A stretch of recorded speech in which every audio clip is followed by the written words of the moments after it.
Have you ever been treated like you didn't belong in a place you worked your whole life to reach? Imagine boarding a flight, sitting in the seat you paid for, only to be told politely, firmly to move. Not because of an error, not because of a rule, but because someone looked at you and decided you didn't fit the picture of first class. What would you do? Would you stay silent to keep the peace, or stand your ground and risk becoming the next headline? When two black twin CEOs were asked to give up their VIP seats for more suitable passengers, one quiet decision changed everything. What began as a moment of humiliation turned into a story that shook an entire airline, sparked national debate, and reminded millions what dignity truly means. If it were you, calm or furious, forgive or fight sometimes, the strongest voice is the one that refuses to rise. Stay with us to witness a story of grace, courage, and the quiet power that can move mountains. If this story touches your heart, please like, share, and subscribe to our channel, because stories like this deserve to be heard. It began with a simple request, one that sounded polite on the surface, but carried the weight of something far heavier underneath. A quiet morning at Austin Bergstrom Airport. The sun spilled gold over the runways. Inside the terminal, people hurried toward their gates, holding coffee cups and sleepy eyes. Among them was Marcus Hale, 42 years old, founder and CEO of a clean energy tech company called SolEarth Labs. He dressed simply gray blazer, open collar shirt, worn leather shoes, the kind of man who never needed to prove who he was. That morning, Marcus wasn't thinking about power or race or headlines. He was thinking about a presentation waiting for him in New York, a partnership that could bring jobs to hundreds of families back in Birmingham, the same neighborhood where he grew up sweeping floors in his father's garage. He had worked half his life to earn this flight in first class. When he reached gate B12, the boarding sign flashed, "Now boarding first class and sky priority." Marcus smiled faintly, joined the short line, and handed his ticket to the gate agent. She scanned it, smiled back. "Enjoy your flight, Mr. Hale?" He nodded. "Thank you." Inside the jet bridge, the air smelled of fuel and metal. A flight attendant greeted him at the aircraft door. Her name tag read Linda Morrison. Blonde hair pulled tight, crimson lipstick, polite smile that didn't quite reach her eyes. "Good morning, sir," she said. "May I see your ticket?" Marcus offered it again, a little surprised. She glanced at it, hesitated. "Seat 2A, first class." "Yes," he said easily. Her smile stiffened. "Oh, right. Welcome aboard." She stepped aside, but something in her tone lingered, like a shadow that refused to fade. The cabin smelled of coffee and new leather.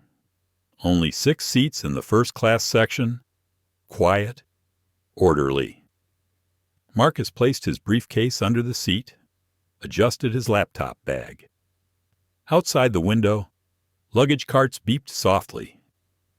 Then came another passenger, a tall white man in a tailored navy suit, flanked by 2 assistants. The crew greeted him with open smiles. "Good morning, Mr. Grant," Linda said warmly. "Always a pleasure." Marcus looked up briefly, recognizing the name. Douglas Grant, venture capitalist from New York, known for investing in emerging tech. He'd tried once to buy into SolEarth Labs, but Marcus had declined. Grant took seat 2B beside Marcus. He glanced over with polite indifference, the way people sometimes look at a stranger who doesn't fit their expectation. "Morning," Marcus said. Grant gave a curt nod. "Morning." Minutes later, the cabin door closed. Passengers buckled in.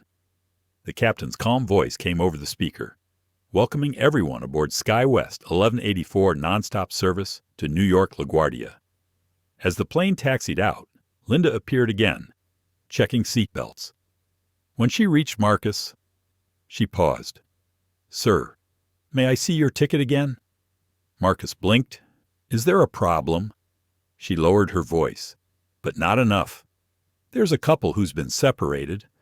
The gentleman in 3C is traveling with his wife. She's elderly and prefers to sit up front. Would you mind switching seats? Marcus smiled gently. I'm sorry, but I'd prefer to keep my seat. I have some work to finish before we land. Linda's polite mask cracked slightly. Sir, she's 80 years old. I understand, Marcus said softly. But this is the seat I purchased. Something flickered in her eyes, disbelief, maybe annoyance. Right, of course. She straightened up, then murmured, Some passengers are more cooperative than others. The words were quiet, but Douglas Grant heard them. He chuckled under his breath. As the plane lifted into the sky, Marcus opened his laptop, trying to ignore the burn in his chest. He'd faced worse. He told himself that. He'd been followed in stores, questioned at hotel lobbies, asked to wait outside meetings that were his own. But somehow, being questioned here, at 40,000 feet, felt different. It wasn't just doubt, it was dismissal. He closed his laptop and stared at the clouds. Half an hour later, Linda returned with drink service. She offered coffee to Douglas first. Cream sugar, she asked sweetly. Then she turned to Marcus. What would you like to drink? Sir, just water. Thank you. She handed it to him quickly, without a smile, and moved on. Marcus sipped the water, but his throat stayed dry. A part of him whispered, Let it go. Another part answered, If I always let it go, nothing ever changes. As turbulence rattled the cabin, Linda crouched near the galley and spoke quietly to another attendant. Their eyes darted toward Marcus. He pretended not to notice. When she returned, she leaned closer. Mr. Hale, the gentleman in 3C is insisting he needs this seat for medical reasons. Please, help us avoid an issue. Marcus met her gaze, calm, steady. Is there a doctor's note? She blinked. Excuse me. You said medical reasons.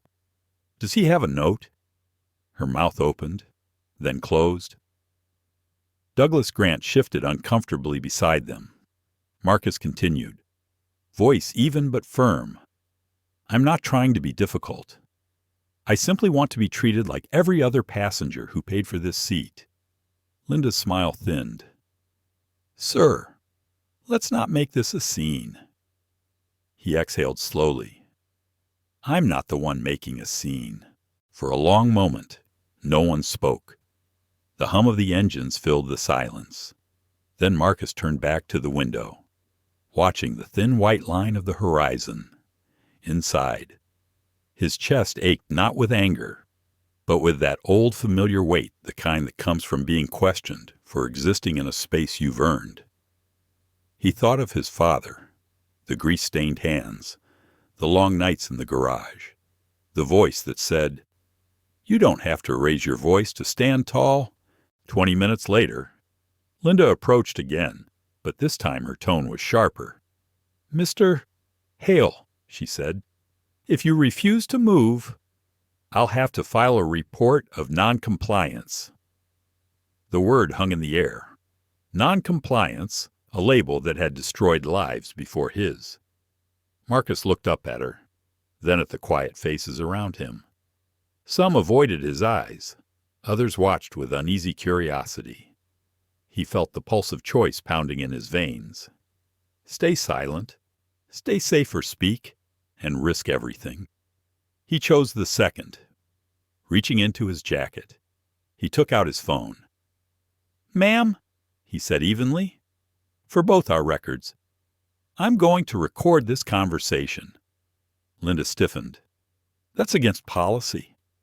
I believe it's my right, he replied, and I'd like to speak with your supervisor when we land. Then, almost as an afterthought, he pressed the record button, Something in the cabin shifted. A quiet woman across the aisle, Asian, mid-50s, with reading glasses, looked up from her book. Their eyes met for a second.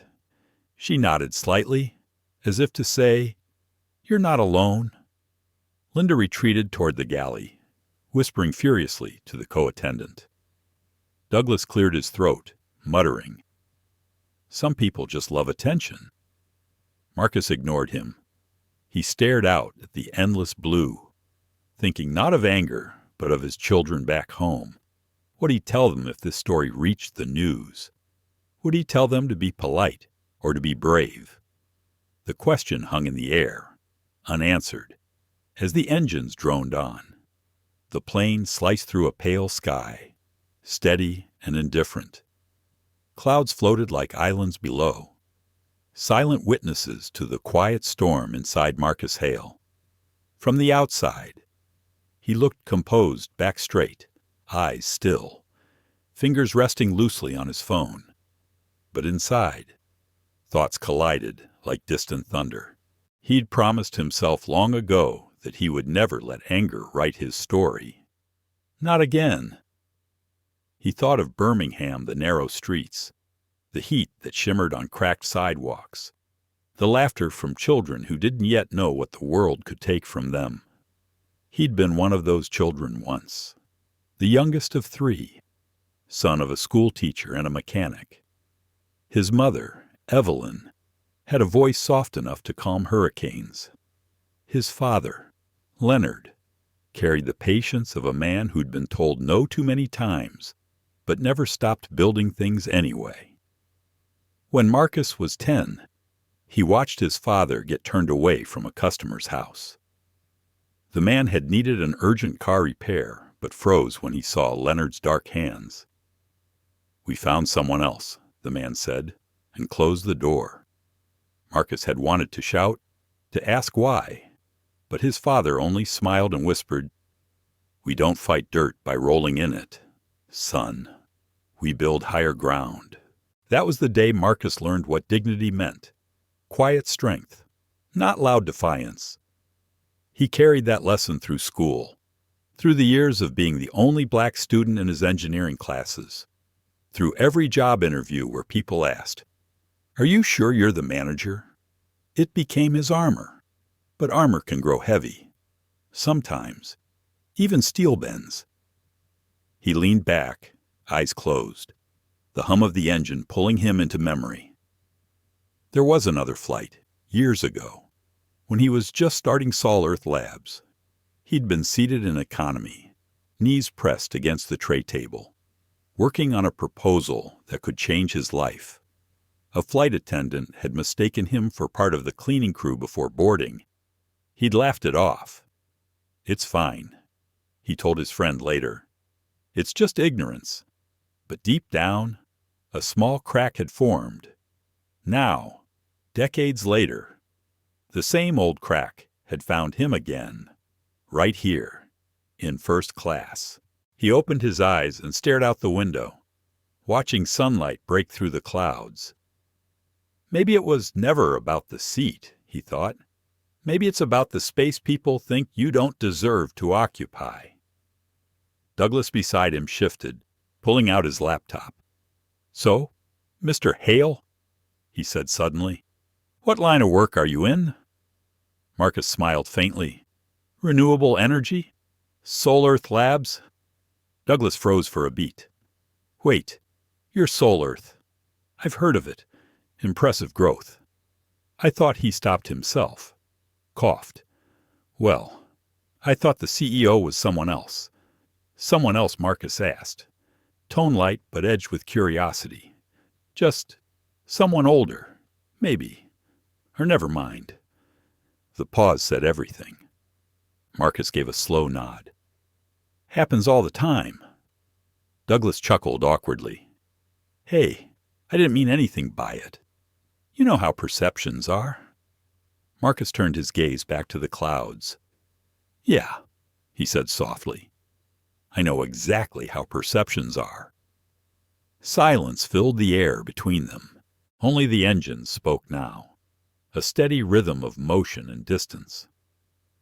He reached into his briefcase and pulled out a small leather notebook, his habit for long flights. Inside were sketches of turbines, notes about potential partnerships, and, tucked between pages, an old photograph. It showed his parents standing in front of that same garage in Birmingham, smiling like they already saw a future Marcus hadn't yet imagined. He traced the photo's edges with his thumb. "You taught me to build higher ground." "Dad," he murmured, "but how high does it have to be before they stop asking me to move?" From the corner of his eye, he noticed the woman across the aisle, the same one who had nodded earlier. She was reading a paperback now, glasses slipping slightly down her nose. When their eyes met again, she offered a kind smile. It was small, but it steadied him more than she knew.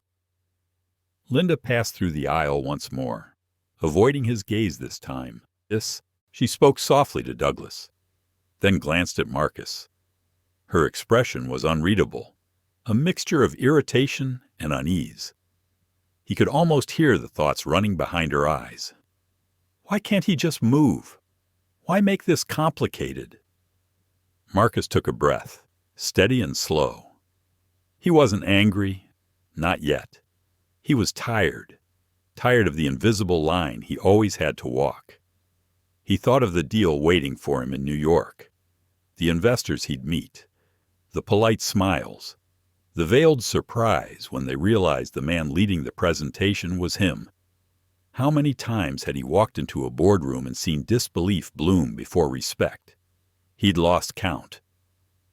The plane jolted slightly, a pocket of turbulence bumping them upward. Linda's voice echoed over the speaker. "Calm and rehearsed, ladies and gentlemen. Please remain seated with your seatbelts fastened." The cabin quieted again. Marcus felt his heart beat slow to match the rhythm of the engines. In that stillness, memories blurred with present reality. He remembered his first office, a rented room above a hardware store.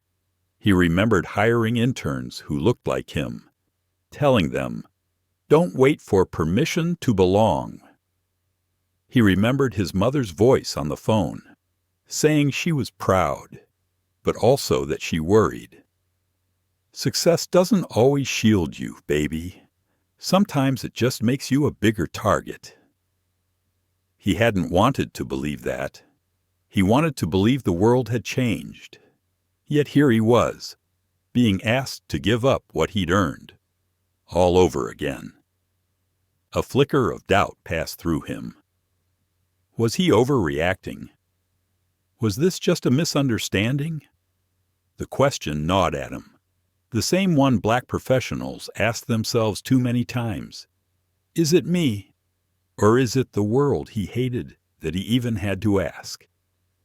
He looked again at Linda, now chatting easily with another passenger. Her laughter carried through the aisle light, effortless, human. And for a brief second, Marcus saw not an enemy, but another person trapped by her own blindness. It didn't excuse her, but it made her real. He pressed his hands together, exhaling slowly. Maybe this wasn't just about confrontation. Maybe it was about clarity, about making someone see what they refused to notice. He opened his notebook again and began to write, words flowing quietly onto the page. Respect cannot exist without awareness. And awareness begins when someone refuses to move. It calmed him, that simple act of putting thought into motion. When he looked up, Grace Lynn, the woman across the aisle, was closing her book. She whispered, almost to herself, "They always think politeness means silence." Then, meeting his eyes, she added softly, "Don't let them confuse the two." Marcus felt something shift inside him. Not defiance, but certainty. He gave her a small nod, one that said thank you without words. The flight attendants disappeared behind the curtain. The hum of the engines deepened. The sky outside turned from silver to soft blue, and the city below began to fade from sight. Marcus knew this was just the beginning of something larger. He didn't know yet that this single flight would ignite headlines, debates, policy changes. All he knew was that he wasn't going to shrink again. For years he had built companies, communities, and bridges. Now, for the first time in a long while, he realized he might have to build something else, a moment that made the world stop and listen. As the plane soared higher, he closed his notebook and whispered under his breath, "All right, Dad, higher ground." It is. Outside, sunlight burst through the clouds like a promise. The hum of the engines had become a kind of lullaby, steady and unchanging. Yet Marcus Hale could feel the tension threading tighter around him. Every small sound, the rustle of a newspaper, the click of a seatbelt seemed sharper now, as if the air itself were listening. The plane leveled off above the clouds.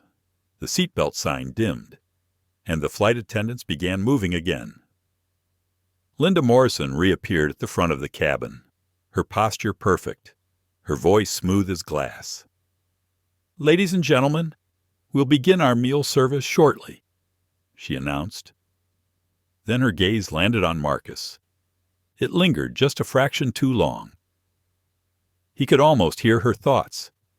"Why didn't you just move?" He took a sip of his water, his reflection fractured in the clear plastic cup. It reminded him of the way people had always looked at him, fragments, never whole. When Linda approached, she spoke to Douglas first, warm and bright. "Mr. Grant, will you be joining us for lunch? We have seared salmon or grilled chicken." "Salmon's fine," Douglas replied. Then he gestured toward Marcus with a lazy flick of his wrist. "Maybe get my neighbor something to help him relax. He looks a little tense." Marcus didn't rise to the bait. "Water's fine. Thank you," he said quietly. Linda hesitated. "Sir, we also have wine if you'd like. I don't drink while I'm working." Her eyes narrowed, just slightly. "Of course." She wrote something on her pad and moved away. Grace Lynn, the woman across the aisle, watched the exchange, her brow tightening. She leaned forward just enough for Marcus to hear her whisper, "They'll keep pushing until you stop being calm. That's how they win." He gave a faint smile. "Then I guess calm is the one thing I can't afford to lose." Outside the window, the clouds stretched endlessly, soft and blinding white. It was strange, he thought, how peaceful the world looked from above. No borders, no divisions, just light and distance. Down there, though, the lines were everywhere. When the meals arrived, Linda set Douglas's tray down carefully, then placed Marcus's in front of him with a bit too much force. The glass of water trembled, spilling a few drops onto his tray table. "Apologies," she said coolly. "It's fine," Marcus replied, blotting it with his napkin. He didn't miss the way Douglas smirked or how Linda's shoulders stiffened when she turned away. Halfway through the meal, the cabin lights dimmed.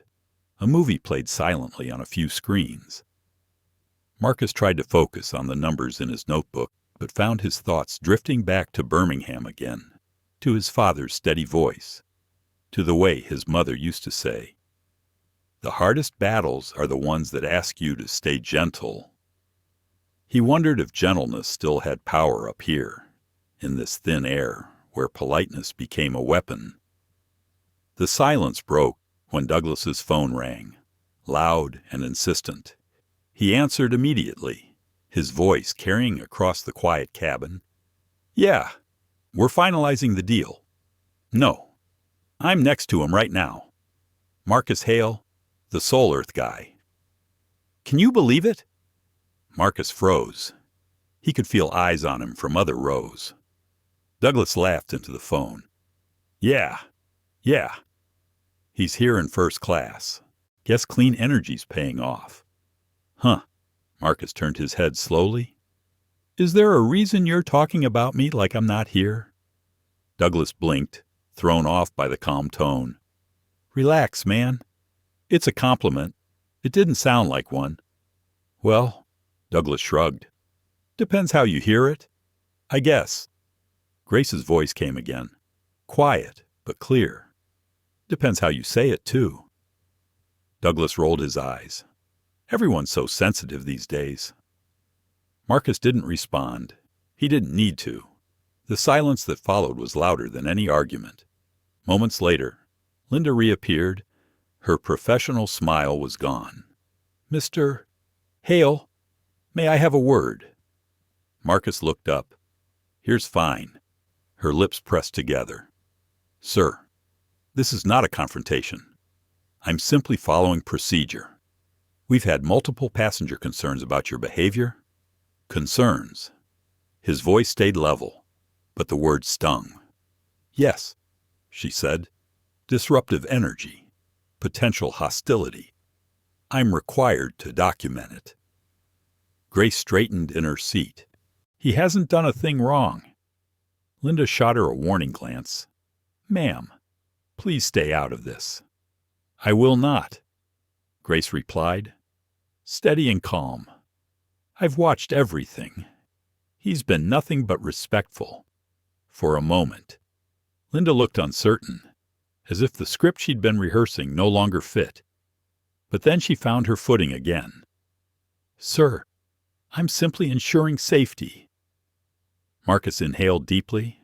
Whose safety? Exactly. The question landed like a stone in still water. Linda's expression faltered. I'll return shortly, she said, and walked away. Grace turned to Marcus. You handled that well? He smiled faintly. I'm just trying not to give anyone a reason to rewrite the story. Sometimes the story rewrites itself. She murmured. He didn't know what she meant yet. He would soon. Time passed slowly after that. The cabin seemed to shrink, the air thickening with unspoken tension. Marcus returned to his notes, trying to drown the noise in numbers and plans, but every few minutes, he caught the sound of whispering from the galley. His name, faint but unmistakable. He closed his notebook. Enough, he thought. This won't end quietly. He stood and walked toward the front of the cabin, polite but firm. Linda looked up as he approached, startled.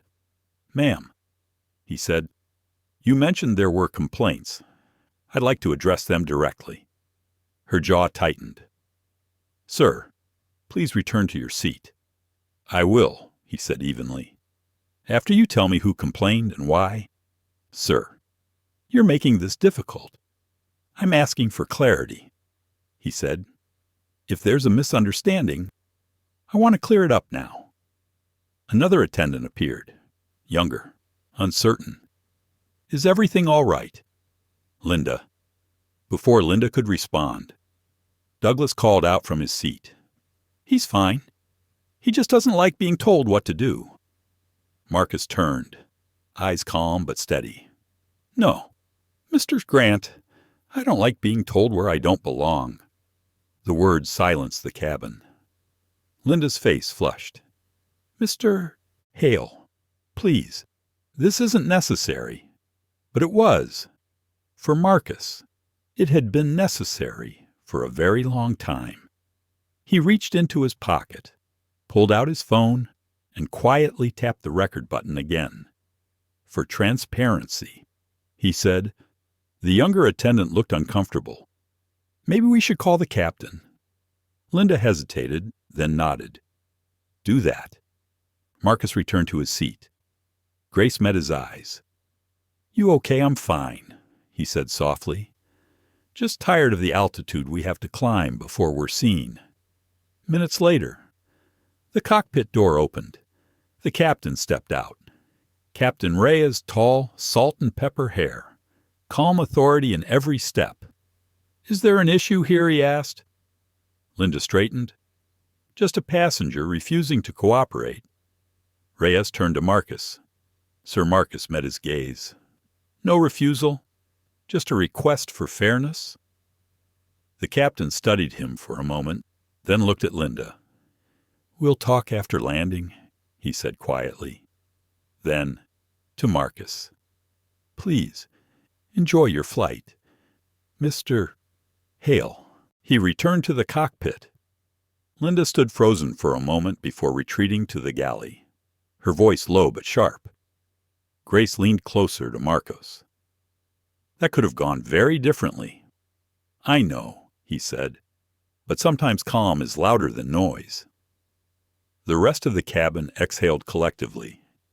The tension dissolved, replaced by something quieter. Respect, maybe, or understanding. Marcus picked up his pen and wrote a single line across the page of his notebook.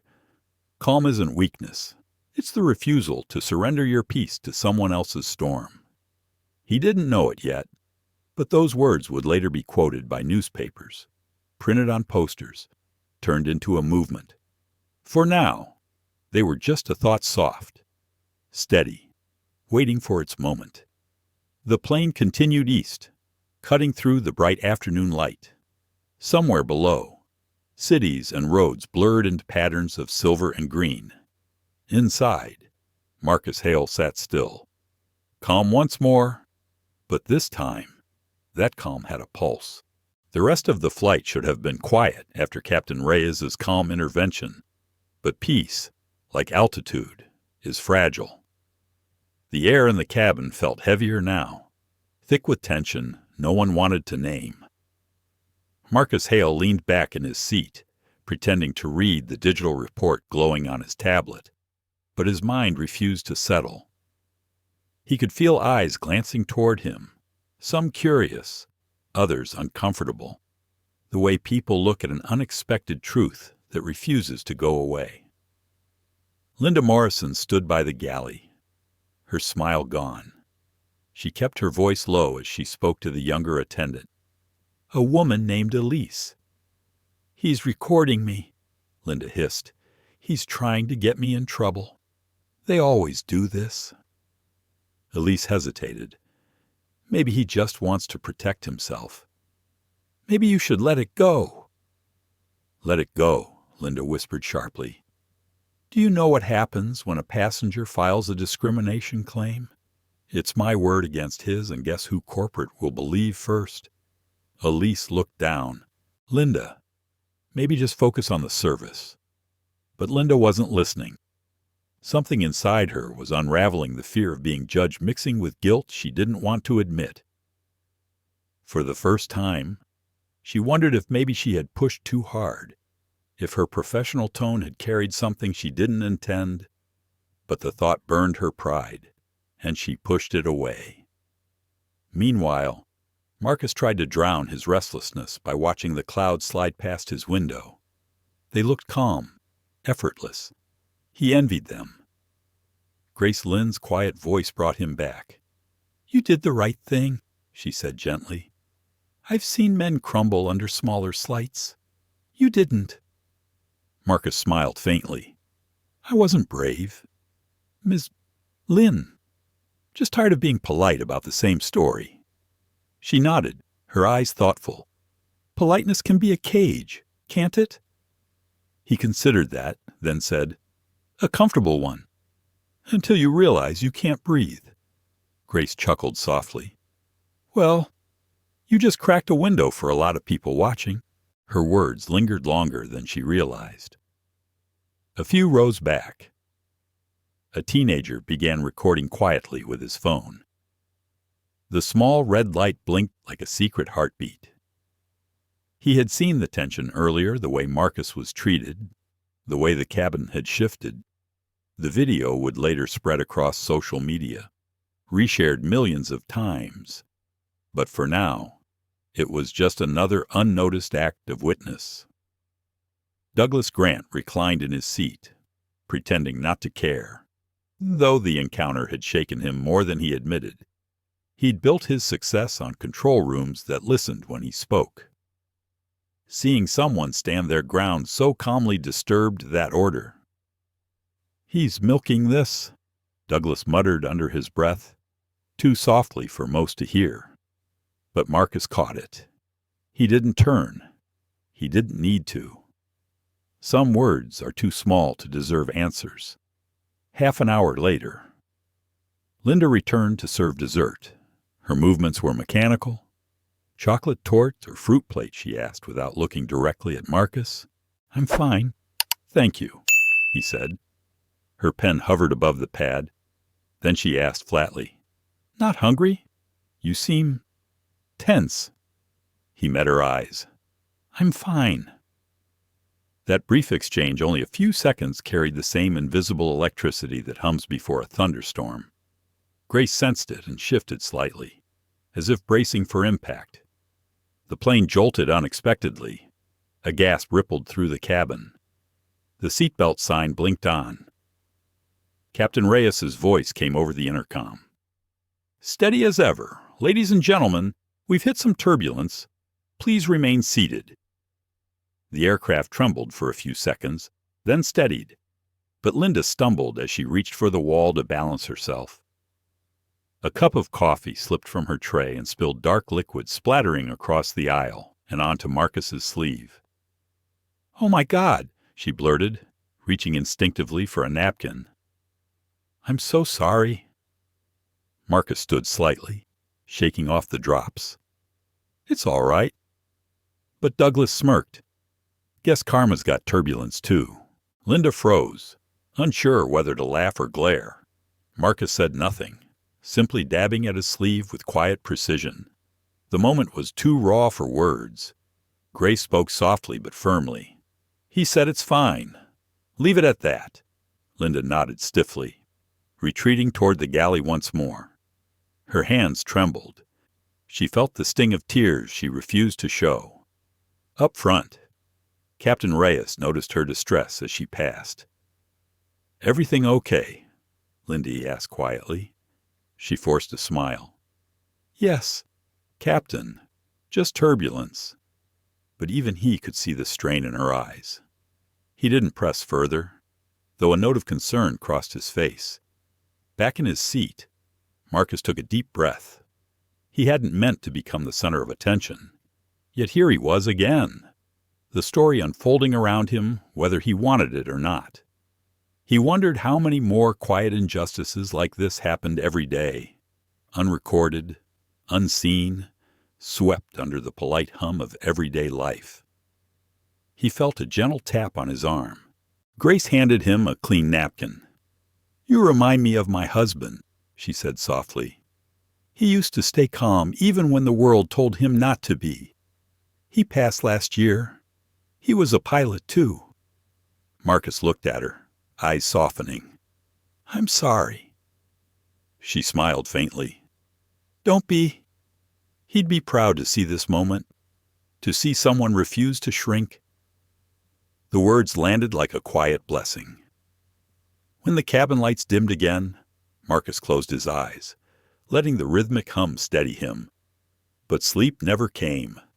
Instead, memories did his father's hands, the smell of engine oil, the sound of church choirs on humid Sundays.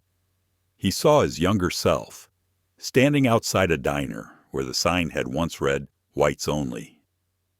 His father's hand on his shoulder, pulling him gently away before he could protest.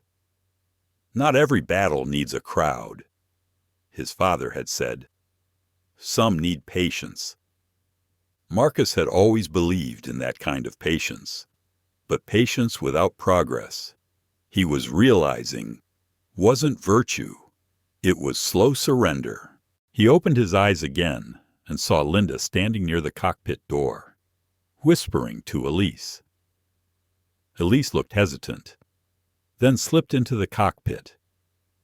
Something in Marcus's chest tightened. He could sense the tension building again, an invisible current moving beneath the calm surface. Grace noticed it too. "They're not done," she murmured. Marcus didn't answer. He simply sat straighter, his expression unreadable. A few minutes later, Captain Reyes's voice returned over the intercom. "Ladies and gentlemen, please remain seated for the remainder of the flight. We'll be landing in approximately 45 minutes. The message was neutral, but Marcus caught the edge beneath it. He wondered what conversation was happening behind that cockpit door. When Elise reappeared, she carried a strange look, part nervous, part relieved. She said nothing, only resumed service quietly. Linda avoided Marcus entirely now, as if proximity itself might burn. The flight continued in uneasy silence. 30 minutes before landing, Grace leaned closer and whispered, "Whatever happens when we touch down, don't let them twist this. You did nothing wrong." Marcus gave a small nod. "I know, but knowing doesn't always stop the spin." As the plane began its descent, clouds thickened outside, the light turning gray. The engines lowered their pitch, that deep vibration that always made him think of endings and beginnings. He reached for his phone again, not to record. Not this time, but to text his assistant, "Landed soon. Call legal if necessary." Then he put it away and folded his hands. Linda's voice came one last time, clipped and rehearsed. "Cabin crew, prepare for arrival." The descent was smooth, but the silence between rows was not. It carried every unspoken judgment, every swallowed word. When the wheels touched down, the cabin erupted in relieved applause, the usual ritual of landing, but this time, Marcus couldn't join in. It didn't feel like arrival. It felt like something about to begin. Grace whispered, "The ground doesn't always mean safety." Marcus nodded slowly. "No," he said. "Sometimes is where the real turbulence starts." Outside the window, the runway lights blurred under the gray drizzle. The plane rolled toward the gate. In a few minutes, doors would open, cameras would flash, and a story would leave the sky to land squarely on Earth. The cabin doors opened with a hiss, and the heavy air of LaGuardia spilled inside.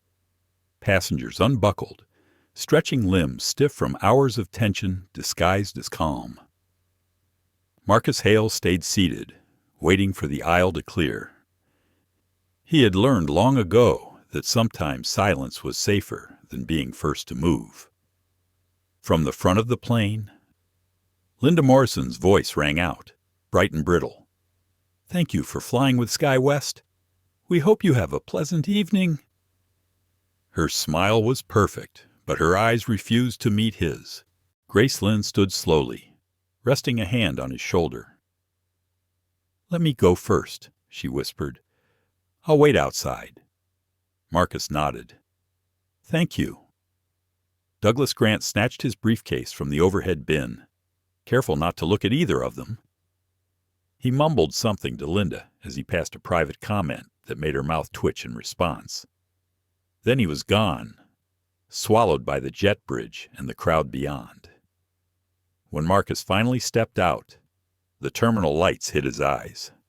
He blinked against the glare and the low roar of voices. Travelers streamed around him, each carrying their own invisible story, none aware that one was about to unfold right there among them. Grace waited near the gate. She smiled faintly. "You handled that flight with more grace than most men I've ever known." He chuckled softly. "Ironic, coming from someone named Grace." Her eyes twinkled. "Names matter less than what we do with them." Before he could respond, a sharp voice called from behind, "Mr. Hale." He turned. Two uniformed men stood near the boarding gate airport security officers. Behind them, Linda approached, arms crossed, face pale but determined. Marcus felt a pulse of disbelief. "Is there a problem?" One officer stepped forward. "Sir." The flight crew filed a report of disruptive behavior during the flight. "We just need to ask you a few questions." Grace immediately interjected. That's ridiculous. I was there. He was nothing but polite. Linda's jaw tightened. Ma'am, please, let us handle this. Marcus raised a hand gently toward Grace. It's okay. Then to the officer. You can ask anything you need. They moved a few feet aside, near the window overlooking the rainy tarmac. The younger officer opened a small notepad. Did you refuse crew instructions? I declined to change seats I had paid for, Marcus said evenly. And I recorded the conversation for my own protection. Did you raise your voice at any time? No. Linda spoke up quickly. He made me feel threatened. Grace's voice cut through the air. Threatened by what is calm. His phone. Passengers nearby began to notice the exchange. Heads turned. Phones lifted discreetly. The officer sighed. Okay, let's keep this civil. Marcus inhaled slowly, keeping his tone measured. I didn't threaten anyone, but I will be filing a complaint of my own. I'd prefer to speak with a SkyWest supervisor. The older officer nodded. We can arrange that. He gestured for Linda to step aside. She hesitated, then obeyed. Her hand shook as she tucked a strand of hair behind her ear. For the first time, she looked less certain, less in control. 10 minutes later, a woman in a navy blazer arrived SkyWest operations manager. According to her badge, her name was Carla Jennings. She spoke in the polished tone of someone used to smoothing disasters before they reached headlines. Mr. Hale. I understand there was an incident on board. Marcus met her gaze. Incident is one word. I'd call it a misunderstanding, if misunderstanding means being singled out and recorded as a threat for asking to stay in my assigned seat. Carla nodded slowly. I'll review the report personally. Do you have your recording? He showed her his phone. Everything's here. She listened for a moment, eyes narrowing. The tone in Linda's voice, the defensiveness, the subtle bite in every sir. It was all there. Carla's expression hardened. This shouldn't have happened. Linda's head snapped up. Ma'am, Carla raised a hand. Not now. Grace crossed her arms. It's not just about what happened. It's about what always happens. Carla's eyes softened. You're right. But let's start with today. She turned to Marcus. Mr. Hale, SkyWest apologizes for your experience. I'd like to offer a private lounge while we sort this out. Marcus shook his head. I appreciate that, but I'm not interested in comfort. I'm interested in accountability. Her jaw tightened, but she nodded. Understood. As they moved toward the customer service area, a cluster of bystanders whispered, their phones still raised. Somewhere, someone uploaded the first clip, Linda's confrontation. Marcus's quiet defiance, Grace's defense. Within hours, it would trend under the tag, "My seat two-way." In the lounge, Carla sat across from Marcus, a corporate tablet glowing in front of her. You've built quite a company, Mr. Hale? Sol Earth. Right. I've read about your work. He gave a polite nod. Then you know I believe in fixing systems, not just symptoms. She smiled faintly. I can tell. Outside the glass wall. Linda sat alone near a vending machine, staring down at her hands. Elise hovered nearby, clearly uncomfortable. Grace joined Marcus at the table. If you need a witness statement, I'm staying right here. Carla looked grateful. Thank you. That would help. Marcus leaned back, his tone calm but pointed. I'd also like a copy of SkyWest's anti-discrimination policy. I'm sure it exists. It does, Carla replied, typing quickly. Though I'll admit we don't often see it tested this visibly. He met her eyes. Maybe that's the problem. They spoke for nearly half an hour. Every word was deliberate. every sentence edged with the quiet authority of a man who had been forced to earn his respect one layer at a time. When they finished, Carla promised a full review within 24 hours. As Marcus stood to leave, Grace touched his arm.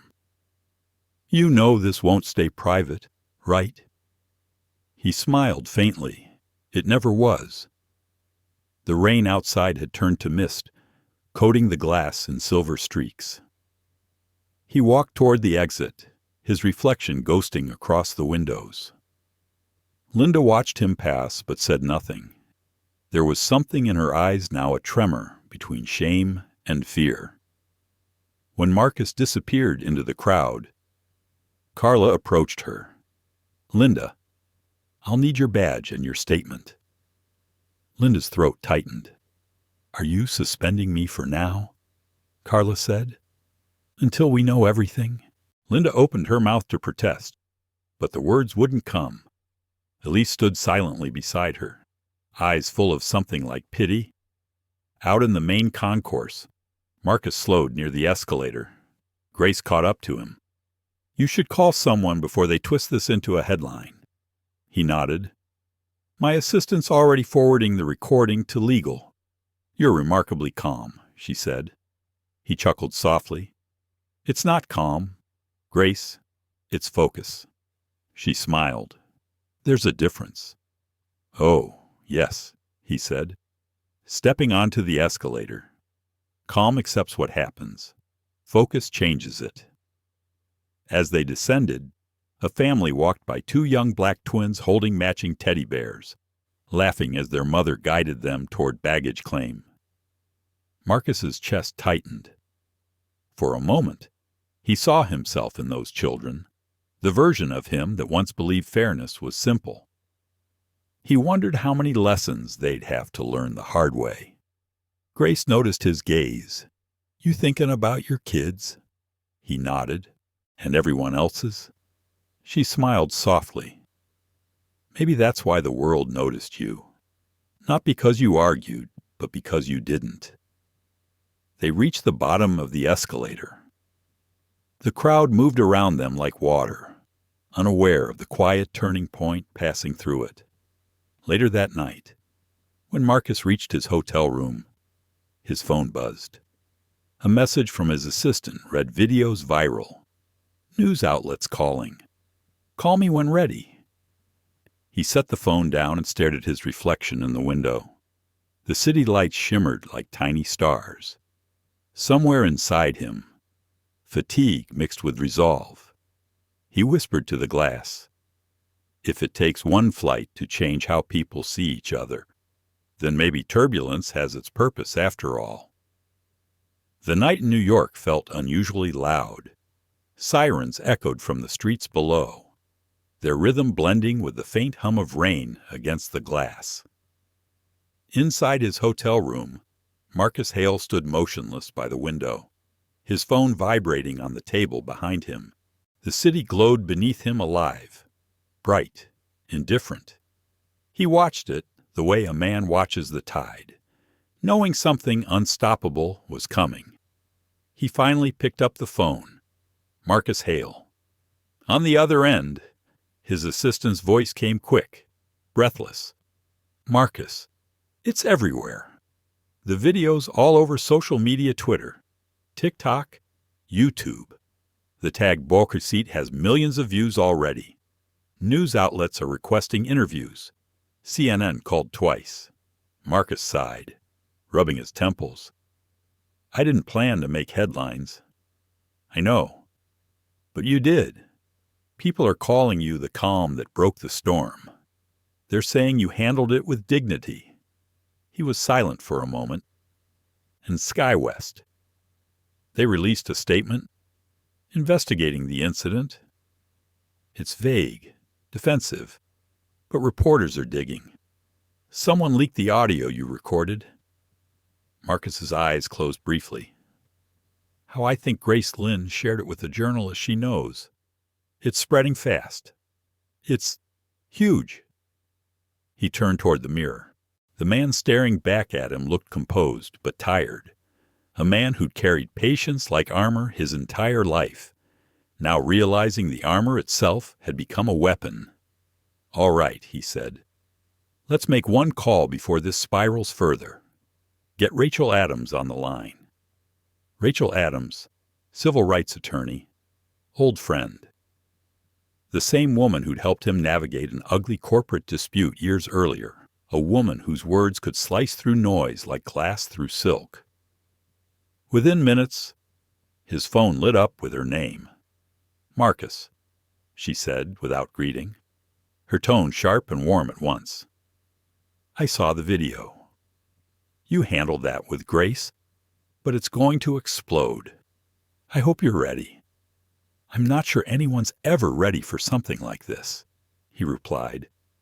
"Maybe not," she said, "but you've been preparing your whole life. The world's just catching up." He exhaled slowly. "I don't want to turn this into a circus. I just want accountability and protection for Grace, for the others who spoke up." "Then we do this smart," Rachel said. "I'll contact SkyWest's legal department in the morning. We'll make sure they know this isn't going away quietly. I also want to arrange a press statement, not defensive, not angry, just truth." "I trust you," Marcus said simply. "Good," she replied. "Then rest tonight. Tomorrow, we start a conversation this country still needs to have." When the call ended, Marcus sat on the edge of the bed, the city lights painting faint reflections on his hands. He thought of his parents again, his father's steady voice, his mother's quiet strength. He wondered what they'd think of seeing him like this, the center of a storm he hadn't asked for, but could no longer avoid. Outside, the rain softened. Somewhere in the distance, a taxi horn blared, a siren faded, and New York kept breathing, relentless as ever. The next morning, his phone buzzed before sunrise. Dozens of missed calls, hundreds of notifications. The headlines were impossible to ignore now. CEO confronted with racism at 30,000 feet, flight attendant. Suspended after viral video, the man who refused to move. He scrolled through messages, former colleagues, strangers, activists. Some praised him, others accused him of seeking attention. One comment struck him deeply. If he was white, would anyone have asked him to move? He set the phone down, the question lingering like smoke. By 9, Rachel arrived at his hotel. Her presence filled the room, elegant, precise, unyielding. "We've already spoken with SkyWest," she said. "Their internal investigation is underway, but the footage is damning. Public opinion's on your side." "I don't want sides," Marcus said quietly. "I want change." Rachel smiled faintly. "That's exactly what makes this powerful." They moved to the small table by the window. Rachel unfolded a stack of documents. "Here's what we're doing first. A press conference this afternoon. Controlled, factual, transparent, no theatrics. We state the facts, release the audio officially, and call for fair training reform in airlines. This isn't just about you, Marcus, it's about every passenger who's been told they don't belong in their own seat." He studied her for a long moment. "You always know how to turn pain into purpose. That's why you keep me around," she said with a grin. Later that day, as the lobby filled with reporters, Marcus adjusted his tie in the reflection of a glass wall. Grace Lynn stood beside him, calm and steady. "You ready for this?" she asked. He smiled faintly. "You started it. Remember?" She laughed softly. "I just lit the match. You're the one walking through the fire." Rachel approached, holding a tablet. "They're live now. 30 outlets. Let's keep it short, clear, human." When Marcus stepped up to the podium, cameras clicked like rainfall. He took a breath, then began. "Yesterday, I boarded a flight from Austin to New York. I was asked to give up the seat I purchased, not because of a safety issue, not because of a mistake, but because of perception. I was calm, I was polite, and I was treated as a problem. The room was silent. I didn't record that conversation to humiliate anyone. He continued, I recorded it because too many times, people like me are told their word isn't enough. But this isn't about one flight attendant or one airline. It's about how easily bias hides behind professionalism. He paused, his voice steady but full. I don't want anger. I want awareness. I want every company, every person to ask themselves if they see humanity before hierarchy. Cameras flashed. Some journalists lowered their pens, listening instead of writing. I've spent my life building systems that create cleaner energy, he said. Now I want to help build a system that creates cleaner justice. Because fairness shouldn't require a viral video. It should be standard practice. When he stepped away, applause rippled through the room, quiet at first, then stronger. Grace wiped a tear discreetly. Rachel nodded, pride flickering behind her professional composure. That evening, the footage of his speech hit every major network. Hashtags multiplied. Airlines issued statements of solidarity. SkyWest, under public pressure, suspended the entire cabin crew pending review. Linda Morrison's name trended online, in a quiet apartment across the city. Linda watched the broadcast, her hands clasped tightly together. Her eyes were swollen from crying. The news anchor's voice said her name like a verdict. She closed her eyes and whispered, I didn't mean to hurt anyone. But the words sounded small, even to herself. Her phone buzzed. Carla Jennings, her supervisor. Linda, the voice said softly, corporate wants a meeting tomorrow morning. Bring your ID. Linda's throat went dry. Are they firing me? I don't know, Carla said. But be prepared. After the call ended, Linda sat in silence. The apartment seemed colder. For the first time, she replayed the incident in her mind. Not as she remembered it, but as the world had seen it. The way she'd spoken, the edge in her voice, the dismissive look. She'd always thought of herself as fair, kind even. But fairness wasn't about intention. It was about impact. Meanwhile, Marcus sat by his hotel window again, exhaustion settling over him like a thick blanket. Grace had gone home. Rachel was in meetings, and the city outside buzzed with reactions he couldn't control. Yet beneath the noise, there was a strange peace. He hadn't shouted. He hadn't cursed. He had simply stood his ground, and somehow that had been enough to move a nation. His phone lit up once more. A message from an unknown number. Thank you. I'm teaching my daughter to stand tall because of you.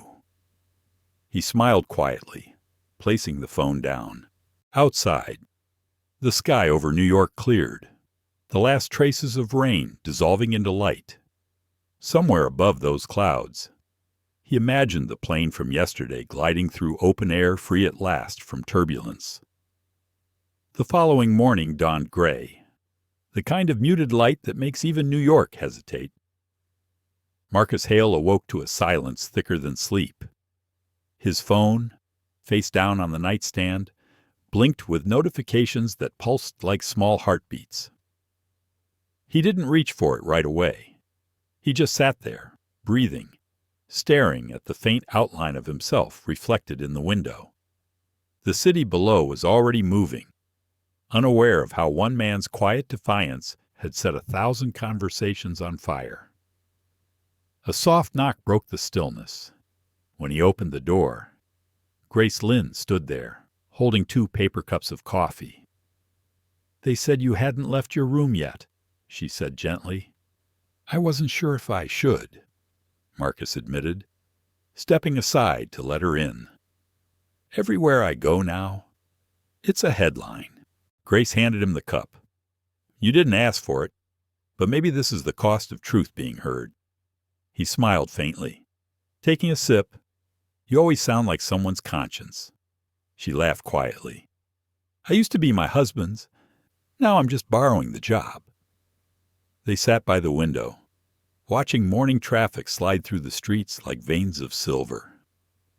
On the TV across the room, a news anchor was speaking over footage of Marcus's press conference. His words, "Fairness shouldn't require a viral video," were now printed across the screen in bold letters. Grace pointed at the headline. You realize you've become a symbol, right? Marcus sighed. I didn't want to be a symbol. I wanted to be a man sitting in his seat without needing to justify it. Symbols rarely choose themselves, she said softly. The world chooses them when it's ready to see. Before he could reply, his phone buzzed again. It was Rachel. Her tone was brisk but excited. Marcus. SkyWest just called. They're requesting a meeting this afternoon. Top executives. They want it private. Marcus frowned. Private usually means damage control. Exactly, Rachel said. But we'll make it more than that. We'll make it a reckoning. By the time they arrived at SkyWest's Manhattan office, reporters had already gathered outside. The glass facade gleamed, reflecting the cloudy sky. Inside, the air smelled faintly of coffee and corporate anxiety. Carla Jennings greeted them in the lobby, her professionalism intact, but her expression softer than before. Mr. Hale, Ms. Adams, thank you for coming. The board appreciates your willingness to meet. Rachel's tone was cool. We're here to ensure this isn't just a photo opportunity. Carla nodded. It's not. The CEO himself will be joining us. They were led into a conference room lined with polished wood and screens displaying the company logo. Marcus recognized the familiar choreography of corporate contrition, the bottled water, the carefully arranged chairs, the legal counsel waiting just out of sight. Minutes later, David Kessler, SkyWest's CEO, entered.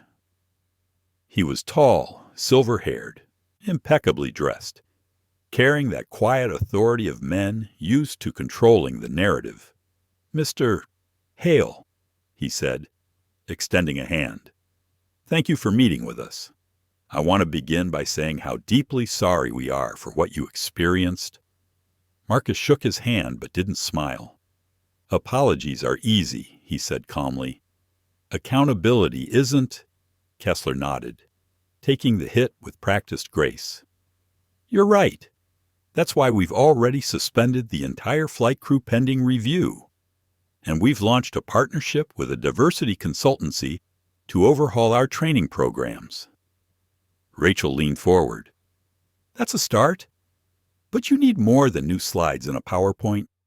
You need culture change. Kessler hesitated. Culture takes time. Prejudice didn't, Marcus said quietly. The room fell still. Carla glanced between them, sensing the shift. What do you propose? Mr.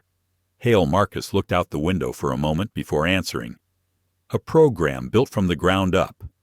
Not a box to check, but a mindset to build. I'll help you design it.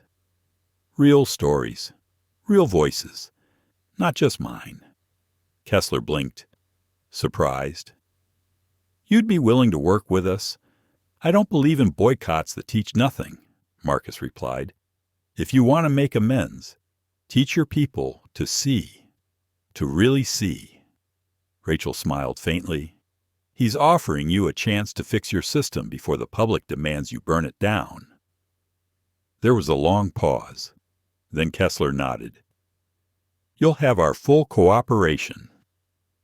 As they shook hands again, cameras outside flashed through the windows. Marcus knew this moment would reach millions by evening. But for once, the story wouldn't just be about outrage. It would be about rebuilding. Later that afternoon, as they left the building, Grace was waiting by the car. How did it go? Marcus smiled for the first time that day. Better than I expected. They want to change.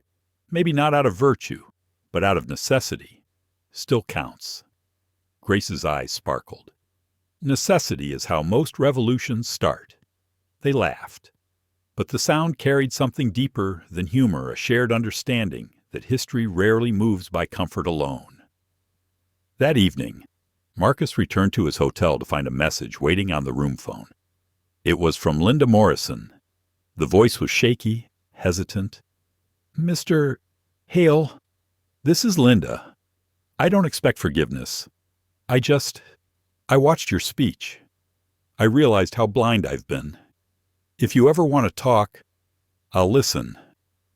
He sat down slowly, listening to the tremor in her voice again.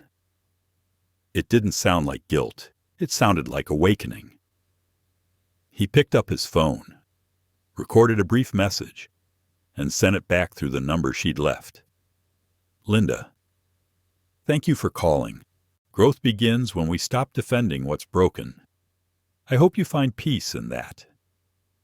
He didn't wait for a reply. As night settled over the city, Marcus walked outside for the first time in days. The air was crisp, carrying the faint scent of rain and street food. A few people recognized him, some smiled, some nodded silently. One woman stopped him and said, "You made my son proud of his skin today." He thanked her quietly, his heart swelling and aching at once. Across the street, a billboard displayed his face captured mid-speech from the press conference. The caption read, "Dignity is not a seat to be taken away." He didn't know who had paid for it, but he stood there a moment, letting the words sink in.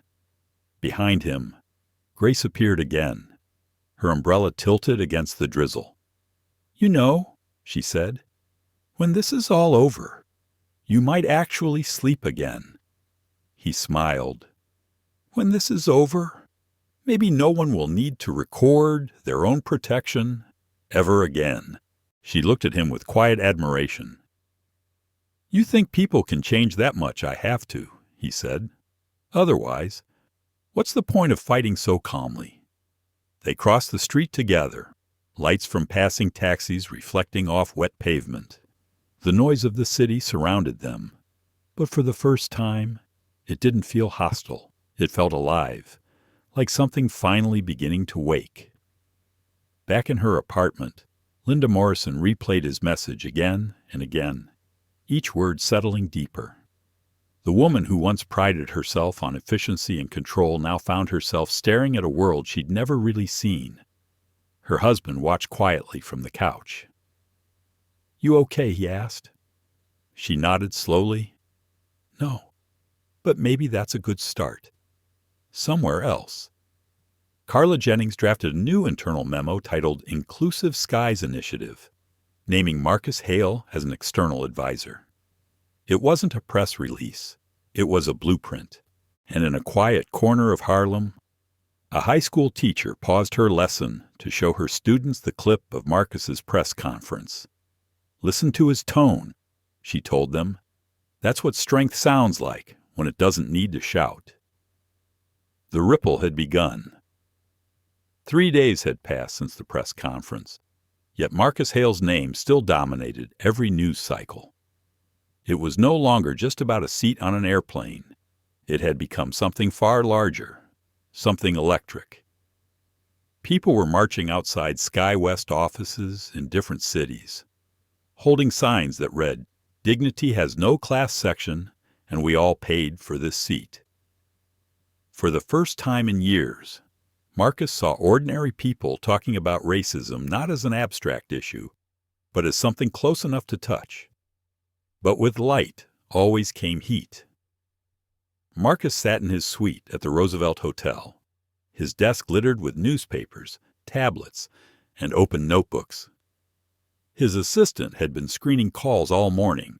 Some were from supporters.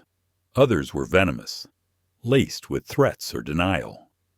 He tried not to read too many of them. But one message lingered. "You're just making this about race again. Get over it." He stared at the words for a long time before closing the laptop.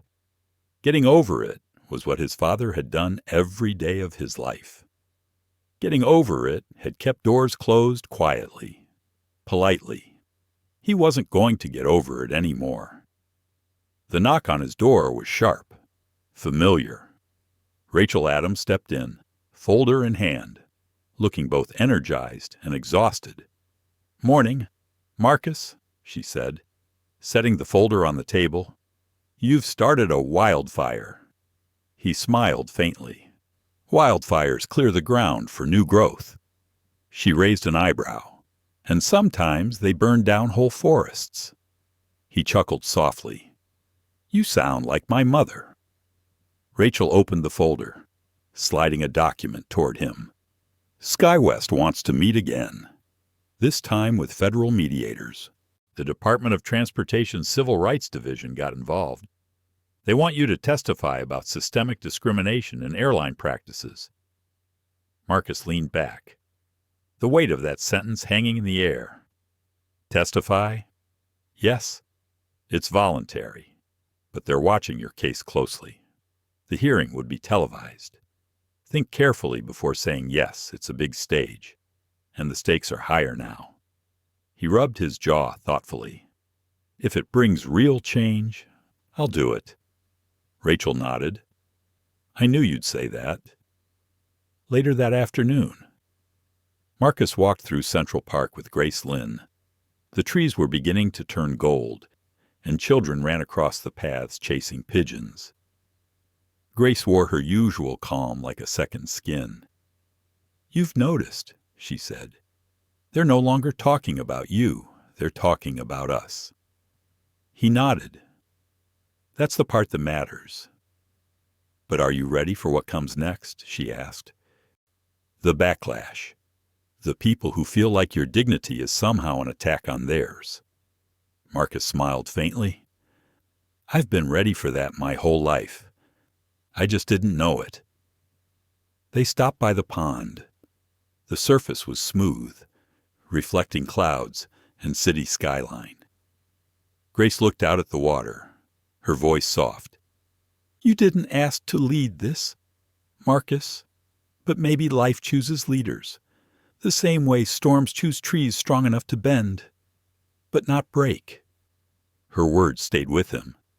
That night, while reviewing emails, his phone rang again. The caller ID made him pause. "Linda Morrison." He hesitated, then answered. "Linda." Her voice trembled, but it was steady enough to hold truth. "Mr. Hale, I wanted to thank you for returning my call the other night. I met with SkyWest HR today. They're letting me go." He was silent for a moment. "I'm sorry." "No, please," she said quickly. "Don't be. I deserve to be questioned. I thought being nice meant I couldn't be biased. But I see it now. It's not about shouting slurs or hate. It's about assumptions. The small ones that pile up like pebbles until someone trips." Marcus listened, quietly moved. "I want to learn," she continued. "Not for my job, for myself, for my daughter." She asked me why everyone's talking about the man on the airplane, and I didn't know how to answer without lying. He nodded slowly, though she couldn't see him. "Start by telling her the truth, that a man was treated as less, and that another person decided to see him fully. That's the lesson." Linda's breath hitched softly. "Thank you, Marcus." When the call ended, he sat in silence. Something inside him shifted an understanding that justice wasn't always about punishment. Sometimes it was about awakening. The following morning, Rachel met him for breakfast with more news. "CNN wants an exclusive.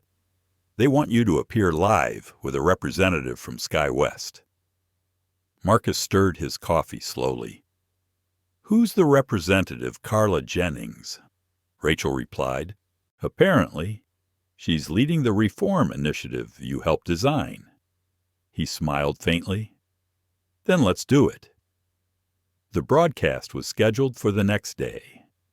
When Marcus arrived at the studio, the air buzzed with tension. Cameras, cables, people whispering instructions. He and Carla greeted each other politely off camera. There was mutual respect between them, now born not of agreement, but of shared responsibility. When the red light blinked on, the host's voice filled the studio. Today we're joined by Marcus Hale, CEO of Sol Earth Labs, whose recent encounter aboard SkyWest Flight 1184 has sparked nationwide discussion, and by Carla Jennings, representing SkyWest Airlines. The interview began with routine questions, policy changes, corporate accountability, but then shifted to something deeper. Mr. Hale, the host asked, you've become a symbol of calm defiance. How do you balance forgiveness with justice? Marcus took a moment before answering. Forgiveness isn't the opposite of accountability. It's what happens when accountability is met with honesty. I don't want apologies, I want awareness. The host turned to Carla. And Ms.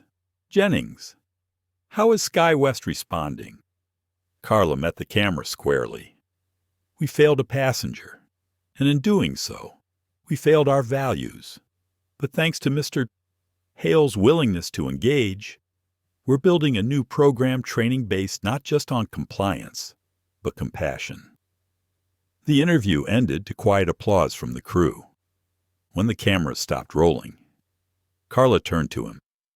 You changed how this company looks at itself. Marcus, maybe how the whole industry does. He smiled gently. One seat at a time. That evening, the segment aired across the nation. Social media flooded with messages not just of outrage, but reflection. Teachers discussed the story in classrooms. Churches and community centers used it in discussions about dignity. And somewhere in Utah, Linda Morrison sat beside her daughter on the couch as they watched Marcus speak. Her daughter whispered, Mom, he doesn't sound angry. Linda smiled softly. He's not. That's what makes people listen. Meanwhile, Marcus stood on his hotel balcony, phone in hand, watching the skyline glow against the twilight. Rachel joined him, leaning on the railing beside him. You've done more in a week than most people do in a lifetime. He chuckled softly. Then why do I feel like it's just beginning? Because it is, she said. Movements don't end with applause. They begin there. He turned to her. You think people will remember this? She smiled. If they forget, we'll remind them. The wind picked up, carrying the city's hum into the night. Somewhere far above, a plane crossed the sky, its lights blinking steadily, an echo of the one that had started it all. Marcus watched it disappear into the clouds, whispering to himself, higher ground. Dad. Still climbing. The weeks that followed felt like an endless current interviews, panels, conferences. Marcus Hale's life had shifted from quiet leadership to constant spotlight. Every network wanted his voice. Every university invited him to speak. Yet amid the noise, he remained the same man who once sat silently in seat 2A, staring out the window, questioning how many times dignity had to be defended before it became a given. On a crisp Friday morning, Marcus stood before a crowd at Columbia University. The auditorium was filled with students, professors, and professionals from across the country. Behind him, a massive screen displayed the title of his keynote, Seeing the Unseen, the New Language of Respect. He began without notes. When we talk about discrimination, he said, his voice steady and deep, we often focus on the loudest moments, the slurs, the outrage, the protests. But what we ignore are the quiet moments, the polite dismissals, the assumptions wrapped in smiles. That's where the real work begins. The audience was silent, hanging on every word. I didn't want to be a headline. He continued, I wanted to take a flight, land safely, and go to work. But life doesn't always ask permission before it hands you purpose. The question is, what do you do when the world finally turns to listen? Applause rippled through the room. He paused, letting it fade before closing with a line that would later be quoted across the internet. When respect becomes instinct, equality becomes effortless. Afterward, reporters crowded him in the lobby. Grace Lynn watched from the side, smiling proudly. When the questions became too loud, she leaned toward him. Time to breathe, she whispered. They slipped out through a side door, escaping into the soft chill of autumn air. As they walked down Amsterdam Avenue, Marcus's phone buzzed. It was Rachel. You need to get back to the hotel, she said quickly. SkyWest just made a major announcement. Within the hour, they were back in the suite. Rachel stood by the television, remote in hand. The screen showed a live press conference. Carla Jennings stood at the podium, flanked by SkyWest executives. Effective immediately, Carla was saying. SkyWest Airlines is launching the HAIL initiative, a company-wide training and scholarship program designed to combat racial bias in air travel and elevate diversity in leadership positions. This change was inspired by the integrity and restraint shown by Mr. Marcus Hale. His courage reminded us all that fairness is not a privilege, it's a baseline. Marcus stared at the screen, his expression unreadable. The camera zoomed in on Carla's face as she added, We've also established a partnership with Soul Earth Labs to fund environmental and equity programs in underserved communities. Today, we begin to rebuild not just trust, but humanity in our skies. Grace exhaled softly. They named it after you? She whispered. Rachel smiled. The HAIL initiative. You just became a movement. Marcus didn't respond right away.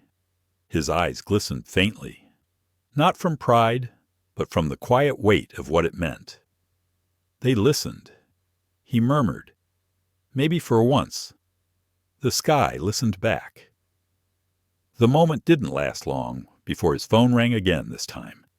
An unfamiliar number. He answered, Mr. Hale. A woman's voice said, This is Senator Diane Weaver. I'm leading the Aviation Equity Committee. We'd like to invite you to testify before Congress next week regarding fair travel standards. Marcus smiled faintly. Seems the flight isn't over yet. The hearing was set for the following Wednesday. Rachel prepared him, rehearsing statements late into the night. Be calm, be sharp, but don't be safe, she told him. Safety is how truth gets diluted. I know, Marcus replied, but anger loses people. I'd rather reach them. She nodded, knowing he was right. The morning of the hearing, the marble halls of Capitol Hill gleamed under the cold light of cameras. Grace and Rachel accompanied him through security, past a sea of reporters shouting questions. Inside, the chamber was filled with senators, journalists, and members of the public. The nameplate before him read simply, Mr. Marcus Hale, CEO, Soul Earth Labs. Senator Weaver opened the session. Mr. Hale, she began, you've captured the attention of millions, but we'd like to understand, what does justice look like at 30,000 feet? Marcus smiled slightly. It looks like consistency. Senator, the same respect offered to one passenger should be the default for all. No assumptions, no qualifications, no hidden hierarchies in tone or treatment. Senator Weaver leaned forward.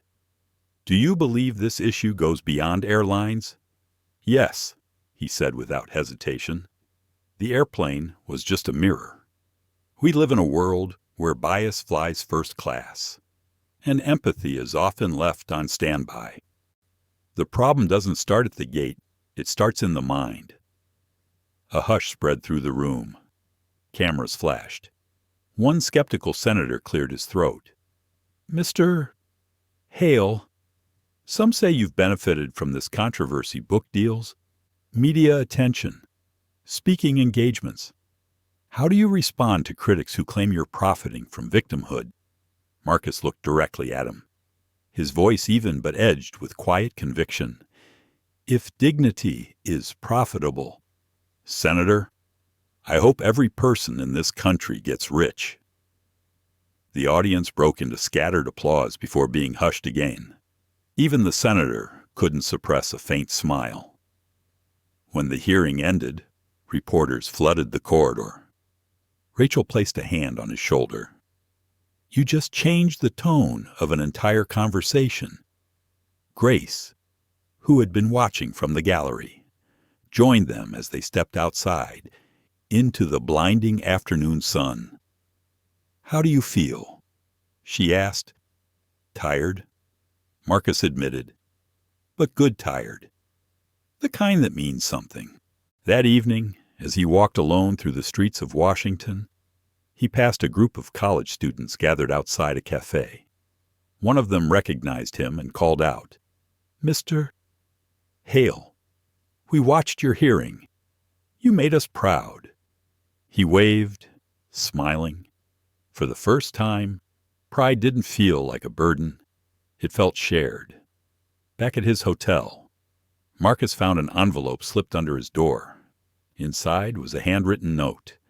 The paper was neat, the handwriting careful. Mr. Hale, I wanted to thank you.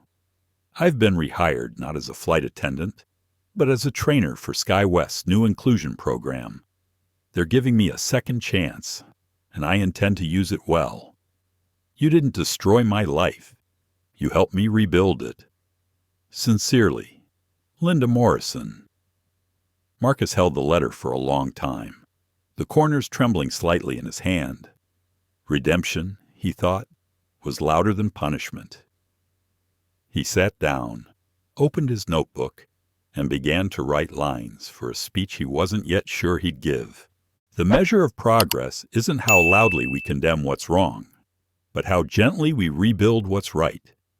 The city outside glimmered like a constellation, alive with the energy of unseen change. Somewhere in the distance, a plane roared overhead, its lights cutting through the dark. He watched it until it vanished beyond the horizon, and for the first time since that morning on the flight, he felt something pure and unshakable settle in his chest. Hope. The following month, autumn surrendered to winter. Snow flurries brushed across the Manhattan skyline, soft and fleeting, like the final whispers of a long conversation. From his office on the 42nd floor of Sol Earth Labs, Marcus Hale watched the city breathe beneath a pale gray sky. The world had changed, maybe not enough, but enough to notice, enough to believe. The Hale Initiative had expanded beyond SkyWest. 3 major airlines had already signed on. Universities were integrating the program into ethics curricula, and discussions on unconscious bias had become mandatory for aviation certification boards. Everywhere Marcus went, people recognized him not as the man who refused to move, but as the man who made others move inward. Still, fame was never what he wanted. That morning, his assistant brought him a new stack of letters handwritten, folded carefully, each one from someone who had seen a piece of themselves in his story. He opened one from a teacher in Atlanta. My students watched your hearing. For the first time, they believed that calm could be powerful. He smiled quietly. That was the kind of recognition he valued. Rachel Adams entered the office, her coat dusted with snow. I told you to take a break, she teased. He chuckled. You know I don't rest well. That's the problem, she said, sitting across from him. You're running on purpose instead of oxygen. He leaned back, the corner of his mouth lifting. Purpose keeps me alive. Oxygen just helps. Rachel sighed. But there was affection in her tone. Well, purpose or not, you're about to have another round of it. The president's office called. They're awarding you the National Civic Honor for Leadership next week. Marcus blinked, momentarily speechless. I'm not sure what to say. Try thank you, Rachel said with a grin. He exhaled slowly, shaking his head. I never imagined my name next to something like that. It feels surreal. Rachel's eyes softened. It's not about your name, Marcus. It's about what you made people feel. You reminded the country that dignity doesn't shout, it stands. They both laughed quietly, then shared a long, content silence. That evening, Marcus walked through Harlem, bundled in a dark coat, cap low over his brow. He passed murals painted in his likeness, one of him seated by a plane window, the city skyline reflected in the glass. Someone had scrawled beneath it in bright yellow paint, "Still climbing." He smiled faintly, his breath forming small clouds in the air. The mural wasn't about him. It was about everyone who'd ever been told to move, to shrink, to wait their turn. A few blocks later, he stopped at a small community center hosting a youth leadership night. Grace Lynn had mentioned it to him earlier. Inside, warmth and laughter filled the air. Kids of all backgrounds sat in circles, talking about dreams, challenges, and what it meant to be seen. When Marcus entered, Grace spotted him immediately and waved him over. "You came," she said, beaming. "I promised." "Didn't I?" he replied. The room quieted slightly as the kids recognized him. One boy raised his hand shyly. "You're the man from the airplane." "Right," Marcus smiled and knelt to the boy's height.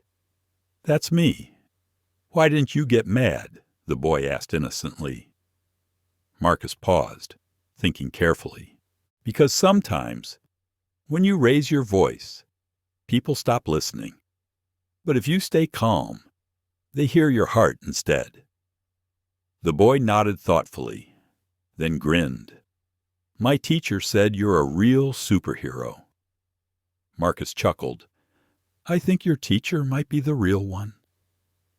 The group laughed softly, the air warm with something gentle and hopeful. Grace watched him, her expression full of quiet pride. "You were made for this, Marcus," she said later when the event ended. He shook his head. "I was made to fix engines. Life just gave me a different kind." She smiled. "You're still fixing them, just the invisible ones." As they left the center, snow began to fall again. The street lights caught each flake like tiny lanterns. Grace tucked her hands into her coat pockets and said, "You know, I still replay that day sometimes. The flight. How small it seemed at first." Marcus nodded. Funny how the smallest moments hold the biggest echoes. The next week came quickly. The ceremony at the Kennedy Center was elegant but understated. Political leaders, activists, educators, and industry figures filled the grand hall. Rachel and Grace sat in the front row. Carla Jennings was there too, now serving as head of corporate equity for SkyWest, seated beside Linda Morrison, who had just completed her first term as a certified inclusion trainer. When Marcus walked onto the stage, the crowd rose in applause. The lights were bright, but he stood calmly, adjusting the microphone with practiced ease. "I'm honored," he began, voice steady and deep. "But I don't stand here because I fought harder than others. I stand here because I refused to sit down when respect was at stake." The audience fell silent. "When I was a boy," he continued, "my father told me, we don't fight dirt by rolling in it. We build higher ground."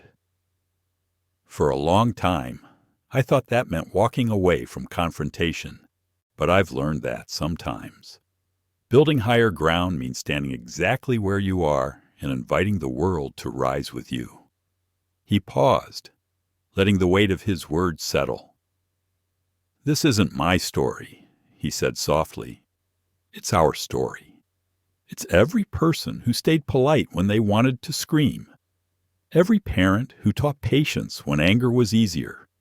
Every child who will one day grow up knowing they belong in every seat, on every flight, in every room. The crowd erupted in applause, steady, resonant, endless. Cameras flashed. But Marcus wasn't looking at them. He was looking at the people faces of every color, every age, some tearful, some smiling. In that moment, he felt something profound and rare peace. After the ceremony, he stood backstage with Rachel and Grace. Rachel handed him a glass of champagne. "To the man who made the world listen," she said. Marcus raised his glass, eyes soft. "To the people who made the world worth listening to." Grace smiled, her eyes glistening. "So, what now, Mr. Hale? You've changed policies, won awards, inspired millions. What's left?" He looked thoughtful for a moment, then smiled faintly. "Now, I teach others to do the same. Change doesn't belong to one man. It belongs to the next hands that carry it." Later that night, after everyone had gone, Marcus returned to his hotel. The city was quiet again, the kind of stillness that only arrives after great noise. He loosened his tie, stepped out onto the balcony, and stared at the stars peeking through the thin winter clouds. He thought of his parents, of their small house in Birmingham, of the lessons carved into him by love and struggle. He thought of Linda's letter, Grace's faith, Rachel's loyalty, Carla's courage, and then he thought of the boy at the community center, the one who called him a superhero. He smiled softly and whispered, "Nah, kid, just human." Above him, a plane crossed the night sky, its lights blinking rhythmically against the dark.